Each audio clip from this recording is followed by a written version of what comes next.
മണിഞ്ഞ കാൽപ്പാടുകൾ എന്ന് പറയുന്ന സിനിമയിലൊക്കെ എങ്ങനെയാണ് സർ വരുന്നത്?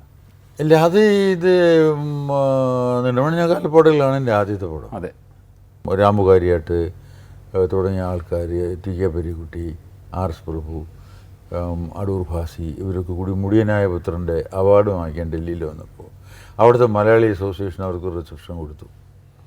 അപ്പോൾ ഭാസി എനിക്ക് ഇവിടെ വെച്ച് അറിയാം, ഈ അമേച്ചർ സ്റ്റേജിൽ ഞങ്ങളൊക്കെ ഏതാണ്ട് ഒരുമിച്ച് വർക്ക് ചെയ്തിട്ടുള്ള ആൾക്കാരാണ്. ഭാസിയെ കാണാൻ പോയത് അവിടെ ഈ ഇത് ഫംഗ്ഷൻ്റെ. അപ്പം ഭാസി ഇങ്ങനെ രാമകാരിയേട്ടനെ പരിചയപ്പെടുത്തി. അദ്ദേഹം ചോദിച്ചു, നാടകത്തിൽ മാത്രമേ ഇൻട്രസ്റ്റ് ഉള്ളൂ, സിനിമയിൽ ഇൻട്രസ്റ്റ് ഇല്ലേ? അപ്പോൾ ഇങ്ങനെയാണ് മൂട് പടം അന്ന് അവരെടുക്കാൻ പ്ലാൻ ഇട്ടിരിക്കുന്ന സമയമായിരുന്നു. അതിലൊരു റോളുണ്ട്, ചെറിയ റോളാണ്, പക്ഷേ ഒരു സിനിമാ ഹീറോ ടൈപ്പ് റോളാണ്. മറ്റേതൊരു ക്യാരക്ടർ ടൈപ്പ് റോളാണ് സത്യൻ സാർ ചെയ്യാമെന്ന് ചോദിച്ചു. അപ്പോൾ എനിക്കൊരു 2-3 മാസം കൂടെ ഇവിടെ കോഴ്സ് കംപ്ലീറ്റ് ചെയ്തിട്ടാണെങ്കിൽ ഞാൻ വരാമെന്ന് പറഞ്ഞു. അന്ന് ഷൂട്ടിംഗ് നടന്നുകൊണ്ടിരുന്ന നെടുമണിഞ്ഞ കാൽപ്പാടുകളുടെ ശോഭന പരമേശ്വരൻ എന്നായിരുന്നു എൻ്റെ പ്രൊഡ്യൂസർ.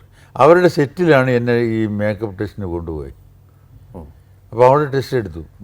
നെക്സ്റ്റ് ഡേ പരമേശ്വരൻ നേരം ചോദിച്ചു, ഞങ്ങളുടെ എൻ്റെ പടത്തിലൊരു ചെറിയ റോളുണ്ട്, അഭിനയിക്കുമെന്ന് ചോദിച്ചു. അങ്ങനെയാണ് ഞാൻ നെടുമണിഞ്ഞ കാൽപ്പാടുകൾ